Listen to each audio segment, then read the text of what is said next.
আসসালামু আলাইকুম everyone. Mafia গাল গল্পের শেষ পার্ট। তো চলো বেশি কথা না কইয়া গল্প শুরু করা যাক। নিজের চোখকেই যেন বিশ্বাস করাতে পারছিলাম না ঈশিতার এইরূপ ভয়ঙ্কর আচরণ দেখে। মাথা যেন গোলকধাঁধার মতো ঘুরপাক খাচ্ছে। আল্লাহ, শেষমেশ কিনা ঈশিতাও তার ভয়ঙ্কর রূপ নিয়ে নিল। এত বড় ধোকা যেন পৃথিবীতে এই প্রথমবার কেউ আমাকে দিল। চুপচাপ মাটির উপরে শুয়ে আছি চোখ মুখ বন্ধ করে।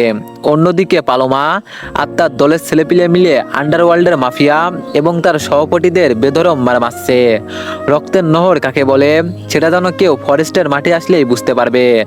মাফিয়া দুইজনকে নিলয় আটকে রেখেছে, বাকি সব কয়টাকে মেরে জমের বাড়ি পৌঁছে দিয়েছে আকাশের ছেলেপিলে। হঠাৎই নিলয়ের চোখ পড়লো আকাশকে। সে দৌড়ে আকাশের কাছে যায়। নিলয় বলল, ভাই আপনার কি হয়েছে? আর মাফিয়া গাল কোথায়? মুখ দিয়ে কোনো কথাই বেরোচ্ছে না। চুপচাপ মাটির উপরে শুয়ে আছি, চোখের কিনারা বেয়ে টুপটুপ করে পানি পড়ছে। আমি যতই হিংস্র হই না কেন, কিন্তু আমার ভিতরে একটা মন আছে, আর সেই মন নিয়ে ঈশিতা খেলা করেছে। তাই নিজেকে আর শান্ত রাখতে পারছিলাম না। নিলয় বলল, ভাই আপনি কথা বলছেন না কেন? আমি বললাম, কিছু হয়নি, দেখি আমাকে ধরে আগে ওঠা, হাতে চোট লেগেছে আমার।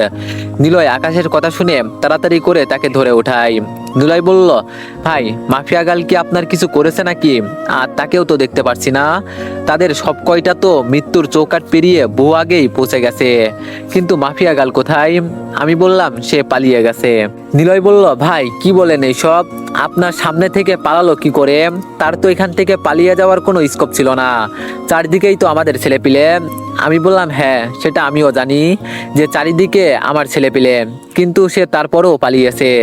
কারণ আমার বুকের মধ্যে যেই মানুষটার বসবাস, সেই মানুষটাই আমার সাথে কালপিটগিরি করেছে, তাই মাফিয়া গাল পালিয়েছে। তবে আমি তাকে চাইলেই ধরতে পারতাম, কিন্তু তখন আমার হচ্ছিল না, সাদমার মধ্যে চলে গিয়েছিলাম আমি, তাই সেই সুযোগে হারামিটা পালিয়েছে। নিলয় বলল, ভাই আপনি টেনশন করিয়েন না, একবার যখন খেলা শুরু হয়ে গেছে তাহলে সেটা আর থামবে না। আর মাফিয়া গাল পালিয়ে থাকবে কোথায়? জাহান্নামের গর্ত থেকে হলেও তাকে গিয়ে খুঁজে বের করে আনবো। আমি বললাম, না এবার আর তোদের কারোর দরকার নেই, কারণ খেলাটা এবার আমার পার্সোনাল। আমার কলিজায় বসা মানুষটা যখন আমার সাথে হারামিপনা করেছে, তাহলে সর্বশেষ খেলাটা আমি নিজেই খেলে দিব। নিলয় বলল, আচ্ছা ভাই, কিন্তু এদেরকে কি করবেন যাদের আমরা আটকে রেখেছি? আমি বললাম, মেরে ফেল সব কয়টাকে, আর আন্ডারওয়ার্ল্ডের মাফিয়াগুলোকে মেরে আদমারা করে ফেল, যাতে করে ভবিষ্যতে আর কোনোদিন এইসব করতে না পারে। শুধু এইসব না, নিজের হাত পা নিয়ে সচ্ছলভাবে যেন কোনোদিন কোনো কিছু করতে না পারে। নিলয় বলল, আচ্ছা ভাই। আমি পালোমাদের চলে যেতে বললাম নিজের স্থানে, আর নিলয়রা বাকিদের কাম তামাম করে রাতে বাড়ি ফিরবে। এইদিকে আমি বাড়ি চলে এসেছি গাড়ি নিয়ে। মনের ভিতরে খালি অশান্তি বিরাজ করছে।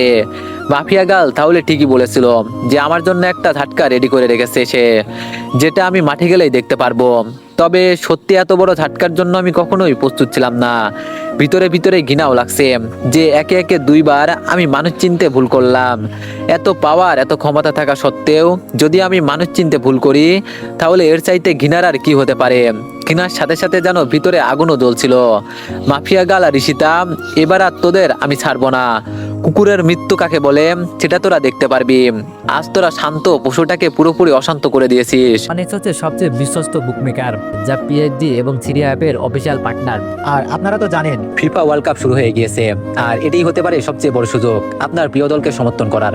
এই অ্যাপসে আপনি cricket, football, tennis live match দেখতে এবং তাদের স্কোর ভবিষ্যৎবাণী করে সহজেই অর্থ উপার্জন করতে পারবেন। সেই সাথে BMW গাড়ি, আইফোন, ল্যাপটপ এবং আরো অনেক নগদ পুরস্কার জেতারও সুযোগ রয়েছে। এই অ্যাপটিতে আপনি crush crystal, under and over 21 ইত্যাদি গেম খেলে সহজেই আয় করতে পারবেন।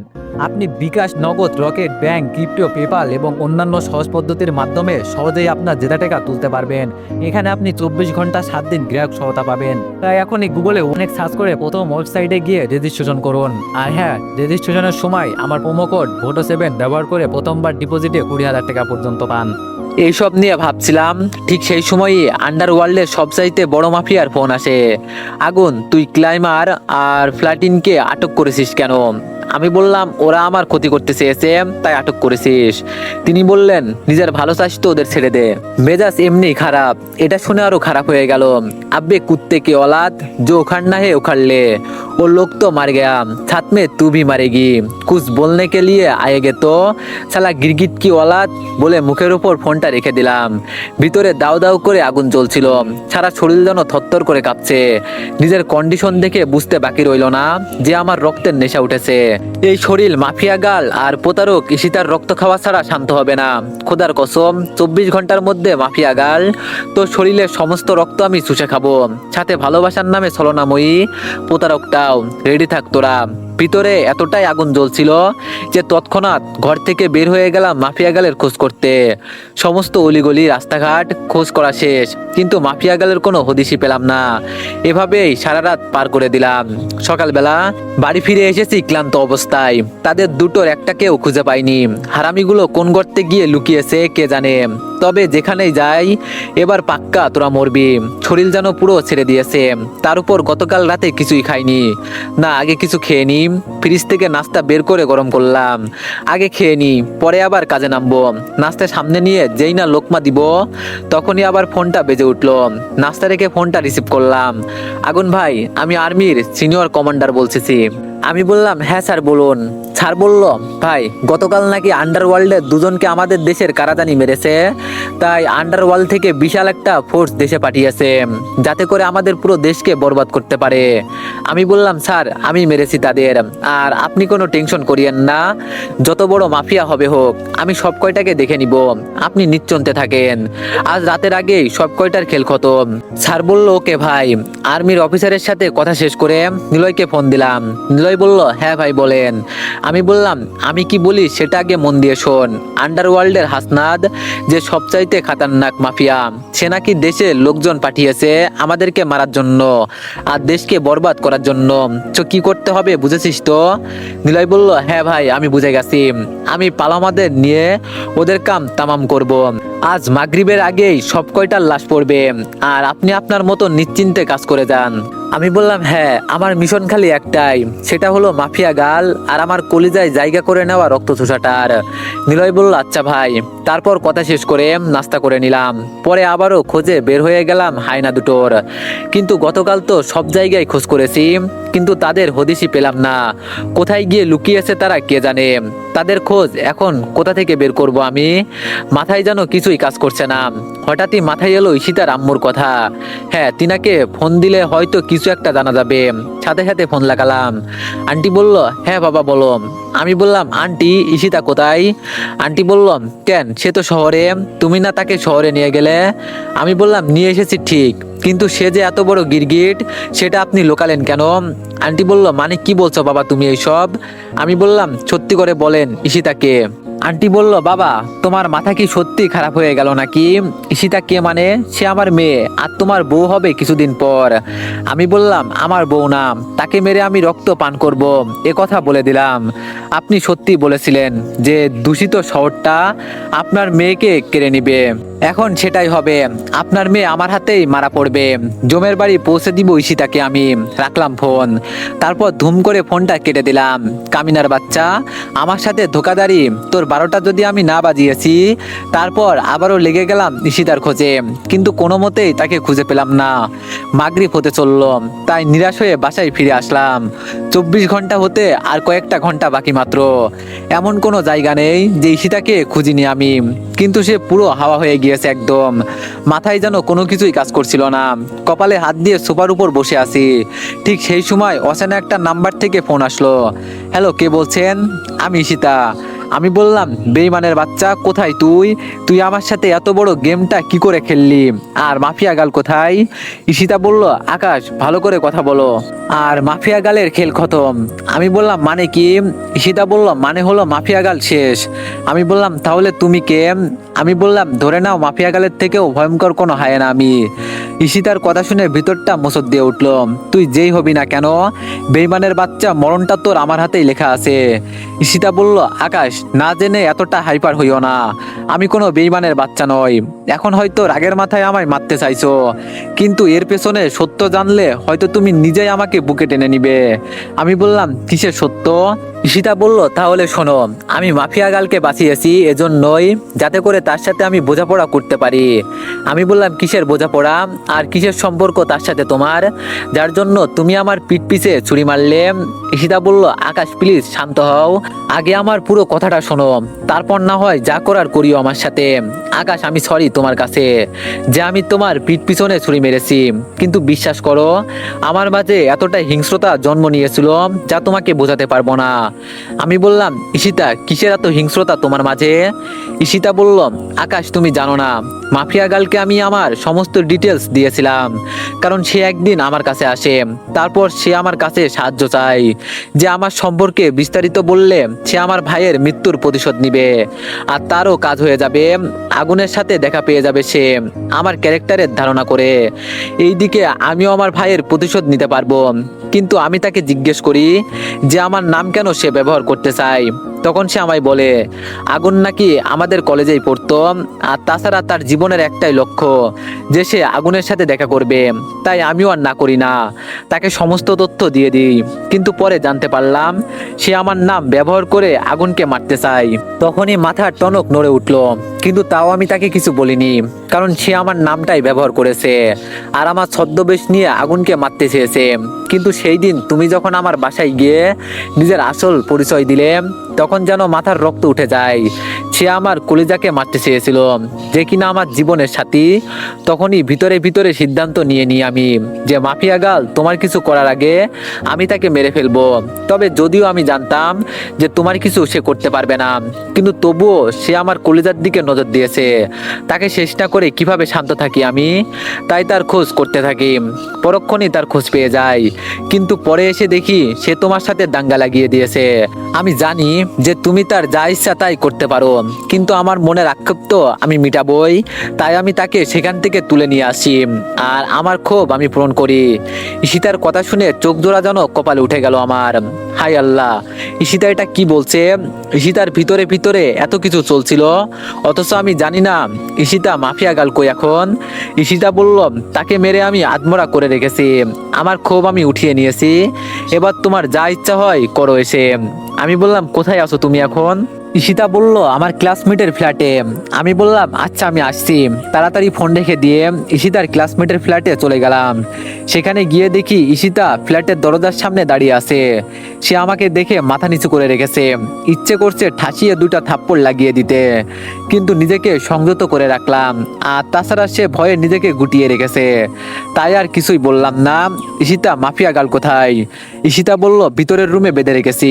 আমি তাড়াতাড়ি ভিতরের রুমে চলে গেলাম। সেখানে গিয়ে দেখি ঈশিতা মাফিয়া গালকে শিকল দিয়ে বেঁধে রেখেছে, তার নাক মুখ দিয়ে ফেটে রক্ত গড়িয়ে পড়ছে। মাফিয়া গালের অবস্থা দেখে জানো নিজেই আতঙ্কিত হয়ে গেলাম। তাকে দেখেই বোঝা যাচ্ছে যে ঈশিতা তাকে সত্যি বেধড়ক মার মেরেছে। ঈশিতা সে কি মরে টরে গেছে নাকি? ঈশিতা বলল, না মরেনি, তবে মার খেয়ে বেহুশ হয়ে গিয়েছে। আমি বললাম, আচ্ছা যাও জগে করে পানি নিয়ে এসো। ঈশিতা আমার কথা মতো জগ ভরে পানি নিয়ে আসলো। আমি সেটা হাতে নিয়ে মাফিয়া গালের মুখের উপর ছুঁড়ে মারলাম। কিছুক্ষণ পর তার গান ফিরে আসলো। কিরে জানোয়ারের বাচ্চা, এখন তোর কেমন লাগছে? মাফিয়া গাল বলল, আগুন তুই মরবি। আমি বললাম, এই না না না, এই চিন্তা ভুলেও করিস না। আমাকে মারতে চাইছিস দেখে আমার বউ এই তোর হাল খারাপ করে দিয়েছে। একবার ভাব, তাহলে যদি আমি তোকে কিছু করি তাহলে তোর হাল কেমন হবে? মাফিয়া গাল বলল, আমার কিছুই করতে পারবি না তোরা, বরং তোদের দুটোকে আমি শেষ করব। আমি বললাম, তুই আগে জীবিত থাকিস কিনা সেটা দেখ। ঈশিতা, পারলে আমাকে একটা ব্লেড আর রেজার এনে দাও তো। ঈশিতা বলল, আচ্ছা আমি খুঁজে এনে দিচ্ছি। আজকে মাফিয়া গালের অবস্থা আমি খারাপ করে দিব। অনেক উড়েছিস, এইবার খেলা একদম শেষ। ঈশিতা বলল, আকাশ এই নাও তোমার জিনিস। আমি বললাম, হ্যাঁ দাও। ঈশিতার হাত থেকে ব্লেড আর রেজারটা নিয়ে মাফিয়া গালকে পুরো নেড়া করে দিলাম। মাফিয়া গাল বলল, আগুন তুই কিন্তু কাজটা ভালো করলি না। একবার খালি আমি এখান থেকে ছাড়া পাই, তারপর তোদের দুটোকে আমি জীবিত দাফন করে দিব। আমি বললাম, হারামির বাচ্চা, এখনো দেখি অনেক বড় বড় কথা বলছিস। এত বড় একটা দানবকে চোখের সামনে দেখে এখনো তোর ভয় কমছে না? মাফিয়া গাল বলল, আমি ভয় পাই না, তোরা ভয় পাবি, কারণ আমার কিছুই করতে পারবি না তোরা। আমি ওমর, আমার মরণ খবর নেই। আমি বললাম, ঈশিতা, কাল নাগিনীতে আর মাথা খারাপ হয়ে গেছে, ওকে কি করা যায় বলো তো? ঈশিতা বলল, আমি কিচ্ছু জানি না, তুমি কি করবে করো। আমি বললাম, কিরে কি করব বল তোর সাথে? মাফিয়া গাল বলল, আমায় ছেড়ে দে, তাহলে তোদের জীবনও বেঁচে যাবে। না হয় তোর ছেলেদের যেভাবে মেরেছিলাম শরীর থেকে মস্তিষ্ক আলাদা করে, সেভাবেই তোদেরকে মারবো। মাফিয়া গালের কথা শুনে তৎক্ষণাৎ মনে হয়ে গেল আমার দলের সেই দুটো ছেলের কথা, যাদেরকে হায়নার বাচ্চাটা বিভৎসভাবে মেরেছিল। না, ওকে আর বাঁচিয়ে রাখা যাবে না। লাশ দুটোকে ধরে শপথ করেছিলাম যে ওদের চাইতে ভয়ঙ্কর মৃত্যু আমি মাফিয়া গালকে দিব। সাথে সাথে কোমর থেকে চাইনিজ কুড়ালটা বের করে মাফিয়া গালের গলার মধ্যে পোস্ট দিয়ে দিলাম। মাফিয়া গাল গরুর মতো ধরপড় করছে মাটির উপরে শুয়ে শুয়ে। এইদিকে ঈশিতা ভয় পেয়ে যায়, সে সাথে সাথে খপ করে আমাকে জড়িয়ে ধরে। ঈশিতা বলল, আকাশ, আমার খুব ভয় করছে, দেখো না মেয়েটা কেমন ধরপড় করছে জবাই করা গরুর মতো। আমি বললাম, কলিজা, ভয় পেও না, চিরনিদ্রায় পাঠিয়ে দিয়েছি ওকে, আর ধরপড় করা এখনই থেমে যাবে। ওয়েট, শেষ খেলাটা খেলে দিই।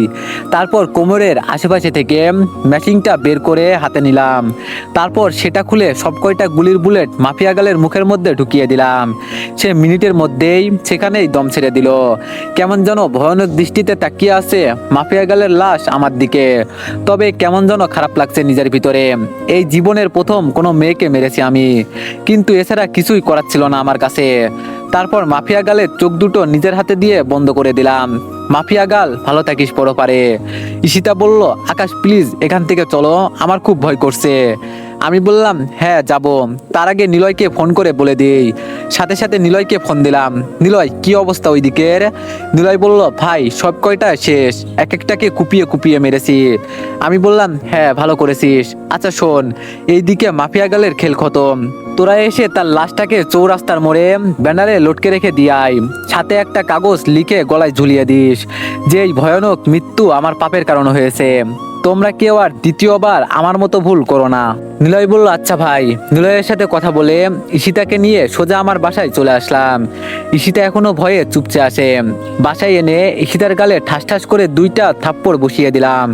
সে থাপ্পড়কে আমার দিকে অসহায় দৃষ্টিতে তাকিয়ে আছে। এই বেয়াদব মেয়ে, তোর কত বড় সাহস যে তুই মাফিয়া গালকে মারতে গিয়েছিলি? সে যদি তোর কোনো ক্ষতি করে দিত? ঈশিতা বলল, আমার কলিজার দিকে কেন সে কুনজর দিবে? আমি বললাম, আমি কি দুনিয়াতে বেঁচে নেই যে আমার হয়ে তোর বদলা নিতে হবে? ঈশিতা বলল, বেশ করেছি, মেরেছি, আর কেউ এমন করলে তাকেও ধরে নিয়ে গিয়ে পিটাবো, তোমার দিকে কেউ নজর দিতে পারবে না। আমি বললাম, আরেকটা ঠাসিয়ে লাগিয়ে দিব বেয়াদব, আজকের পর যেন এইসব কিছু আর কোনোদিন না দেখি। কোনো কিছু করতে হলে আমি আসি, শোন, নিজেকে আর এইসবে ভরাবে না কখনো। ঈশিতা বলল, আচ্ছা। আমি বললাম, আসো এবার বুকে আসো। ঈশিতা বলল, না আমি তোমার বুকে যাব না, একটু আগে মারছো তুমি আমাকে। আমি বললাম, এখন না আসলে কিন্তু আরেকটা লাগিয়ে দিব। এটা বলার সাথে সাথে সে আমার কাছে চলে আসে। ঈশিতা বলল, প্লিজ মারিও না, আমি আসছি। আমি বললাম, আমার লক্ষ্মী বউ। তারপর ঈশিতাকে এক টান দিয়ে নিজের বুকে নিয়ে নিলাম। অনেকটা সময় নিজের বুকের সাথে ঈশিতাকে জড়িয়ে ধরে রেখেছি। আচ্ছা শোনো, কাল সকালে আমরা বাড়ি যাব, তারপর সেখানে গিয়ে মা বাবাকে জানিয়ে আমরা বিয়ে করে নিব। ঈশিতা বলল, আচ্ছা। তারপর সকালবেলায় ঘুম থেকে উঠে ঈশিতাকে নিয়ে বাড়িতে চলে গেলাম। এইদিকে শহরে মাফিয়া গালের লাশ দেখে পুরো তোলপাড় লেগে গেছে। চৌরাস্তার মোড়ে হাজার হাজার মানুষ জড়সড় হয়েছে মাফিয়া গালের লাশ দেখার জন্য। সমস্ত নিউজ চ্যানেলে একই খবর টেলিকাস্ট হচ্ছে যে টেরোরিস্ট মাফিয়া গালের ভয়াবহ মৃত্যু। কে বা কারা মেরেছে সেটার কোনো হদিশ পাওয়া যায়নি, তবে আশঙ্কা করা যাচ্ছে আগুনের হাতেই তার মৃত্যু হয়েছে, কারণ আগুন ছাড়া মাফিয়া গালকে দমানোর মতো কেউই নেই শহরে। আমরা শিওর মোটামুটি আগুনকে নিয়ে, তাই আমরা তার কাছে চিরকৃতজ্ঞ, কারণ সে দেশকে এমন হায়ানাদের হাত থেকে বাঁচিয়েছে। না হয়তো মাফিয়া গাল পুরো দেশকে ধ্বংস করে দিত। সে আন্ডারওয়ার্ল্ডের মাফিয়াদের সাথে যুক্ত হয়ে আমাদের দেশকে বরবাদ করতে এসেছিল। সে শুধু একাই নয়, তার সাথে আরো অনেক কয়জন লোক ছিল, যাদের লাশও গতকাল আর্মিরা উদ্ধার করে। আর্মিদের রিপোর্ট অনুযায়ী জানা যায় যে আগুন এবং তার পুরো টিম মিলে এদের শেষ করে দিয়েছে। এইসব নিউজ শুনে কেমন যেন খুশি লাগছে। যাক, হায়ানাকে দমন করতে পেরেছি। এই দিকে ঈশিতাকে নিয়ে বাড়িতে চলে আসলাম। বাড়িতে এসে সবাইকে ঈশিতার কথা জানালাম। সবাই তো বেশ খুশি আমার কথা শুনে। অন্যদিকে ঈশিতার মাকে ফোন করে সব বুঝিয়ে বলেছি, আর আমাদের বাসায় আসতে বলেছি। তিনিও সেই দিনই আমাদের বাসায় চলে আসে। তিনিও বেশ খুশি। সবার সম্মতি নিয়েই আগামী শুক্রবার আমাদের বিয়ের ডেট ফিক্সড হয়। দেখতে দেখতে শুক্রবার চলে আসে আর আমাদের বিয়ে হয়ে যায়। ঈশিতা আর আমি বাসর ঘরে বসে আছি। আমার তো আর তোর সইছে না ঈশিতাকে আদর করার জন্য। আমি কোনো কথা ছাড়াই হুট করে ঈশিতাকে জড়িয়ে ধরলাম, কিন্তু অবাক করার বিষয় সে আমাকে ধাক্কা দিয়ে সরিয়ে দিল। আমি বললাম, ঈশিতা কি হয়েছে? ঈশিতা বলল, ছড়ো তুমি আমার কাছ থেকে। আমি বললাম, সরবো কেন? তুমি তো আমার বউ, আমি তোমাকে আদর করব। ঈশিতা বলল, না আদর করতে দিব না আমি বললাম, কিন্তু কেন? ঈশিতা বলল, কারণ তুমি একটা গুন্ডা, আর তুমি যদি আমাকে আদর করো তাহলে ভবিষ্যতে আমাদের ছেলে মেয়ে হলে সেও এমন হবে। আমি বললাম, আরে এমন কিচ্ছু হবে না পাগলি, আর আমি গুন্ডা না, আমি ভালো মানুষ। ঈশিতা বলল, তোমাকে চিন্তার বাকি নেই আমার, তো আদর টাদর বাদ। আমি বললাম, প্লিজ এমন করে না, আমি আদর করব তোমাকে। ঈশিতা বলল, তাহলে কথা দাও যে আমাদের ছেলে মেয়ে হলে তাকে তুমি ভালো মানুষ বানাবে। আমি বললাম, আচ্ছা যাও, কথা দিলাম, কিন্তু কোনো বাবা মাই তার ছেলে মেয়েকে খারাপ পথে যেতে দেয় না, আর আমিও তেমনটা করব না, তাদের ভালো মানুষ বানাবো। এবার তো কাছে যেতে দাও। ঈশিতা বলল, হ্যাঁ আসো। তারপর ঈশিতাকে জড়িয়ে ধরলাম, সেও আমাকে শক্ত করে জড়িয়ে ধরলো। তো এভরিওয়ান, সত্য দিয়ে বউকে কাছে টেনেছি। এখন আর কোনো কিছুই আপনাদেরকে বলবো না, কারণ জয় বাংলা কনসার্ট হবে এখন, সেই সব লোকে শুনলে মন্দ বলবে। তো যে যার মতো করে ভাবেন। আমি আমার বউকে আদর করি, ভবিষ্যতে কিছু হলে জানিয়ে দিব। এভাবেই শেষ হলো আরও একটি গল্পের কাহিনী। তো এভরিওয়ান, গল্পটি কেমন ছিল সবাই একটু কমেন্টে জানাবেন, আর নেক্সট গল্প কিরকম চাই তাও একটু কমেন্টে জানিয়ে দিন। আর গল্পে যদি কোনো রকম ভুল ত্রুটি থাকে তাহলে সবাই একটু আমাকে ক্ষমার দৃষ্টিতে দেখবেন। সবাই ভালো থাকবেন, সুস্থ থাকবেন, ধন্যবাদ।